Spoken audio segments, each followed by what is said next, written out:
Salut à tous, yes, et j'espère que vous êtes tous très bien. Donc aujourd'hui on se retrouve pour un Barça News tout simplement. Donc voilà, il y aura pas mal de news à vous annoncer. On va aller assez tranquille et on va vous annoncer le plus important, bien entendu.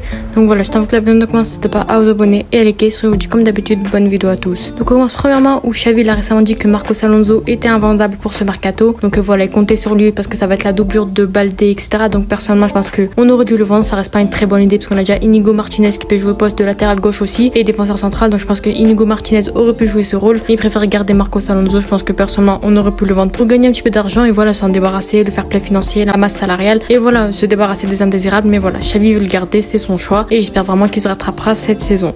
On continue ensuite avec le Barça qui a potentiellement trouvé le remplaçant pour Ousmane Dembélé. Donc voilà, il s'agit tout simplement de Mohamed Kudus qui a été proposé au Barça récemment. Donc voilà, lui il vaut environ 40 millions d'euros. Donc pour un joueur comme lui, très jeune, très bon, franchement, ça reste un prix assez cohérent.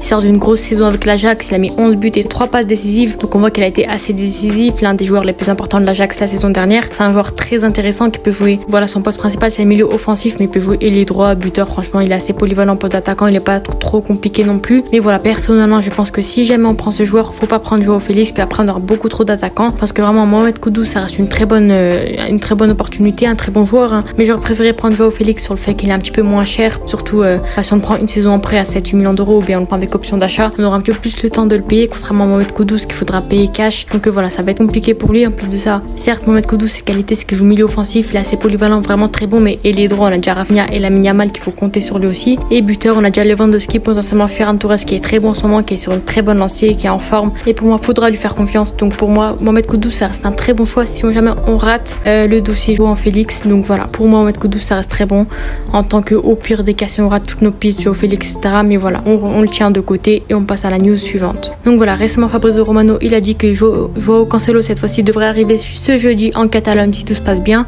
Donc voilà, et officialisé d'ici la fin de semaine. Donc pour le moment on attend les 20 millions du truc allemand qui a mis pour cotiser avec le Barça, donc pour le fair play financier etc. Donc ça devrait pas tarder à arriver. Donc voilà, d'ici normalement dimanche etc. on aura Joao Cancelo dans notre effectif. Franchement ça fait plaisir. Les news de jeu de Fabrizio Romano, tout le monde attend. Franchement il est en train de un petit peu fatiguer tous les supporters catalans parce que c'est fatigant. Ça fait un moment qu'on l'attend. C'est un joueur qui est vraiment attendu au Barça, qui pourrait être la recrue du Barça ce mercato. Donc voilà, j'ai hâte qu'il vienne. Normalement si tout se passe bien il devrait arriver. Donc bien sûr je ferai une vidéo si jamais il arrive. Et voilà, sur ce on passe à la news suivante.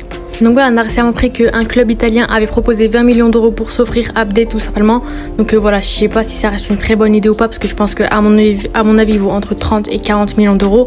20 millions d'euros c'est assez faisable hein, franchement. Après si jamais on veut signer Joao Félix ou Mohamed Kudus, je pense que 20 millions d'euros pour Abdé je le vends. Enfin, personnellement j'aurais préféré un petit peu plus un Kudus ou un Félix qui a un peu plus l'expérience que Abdé, même si Abdé ça reste un énorme crack, très bon avec le Barça. Franchement il a pas mal de choses, pas mal d'alternatives. Pour moi Abdé ça reste un très bon joueur pour le Barça, mais si jamais un club nous propose 20 millions d'euros ou un peu plus, personnellement j'accepterais, ou même 25 millions d'euros, personnellement j'accepterais si c'est pour derrière recruter un Joao Félix ou bien Mohamed Kudus.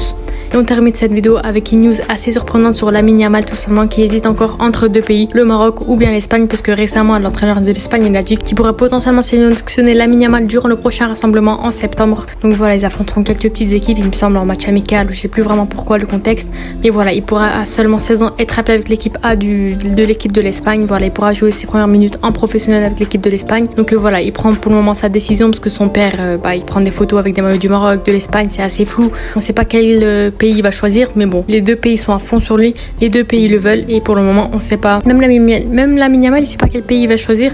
Depuis tout petit il joue avec l'Espagne, il a jamais joué une seule minute avec l'équipe du Maroc, soit avec les jeunes ou les professionnels. Donc voilà, Regragui et tout son staff sont en train de négocier avec lui.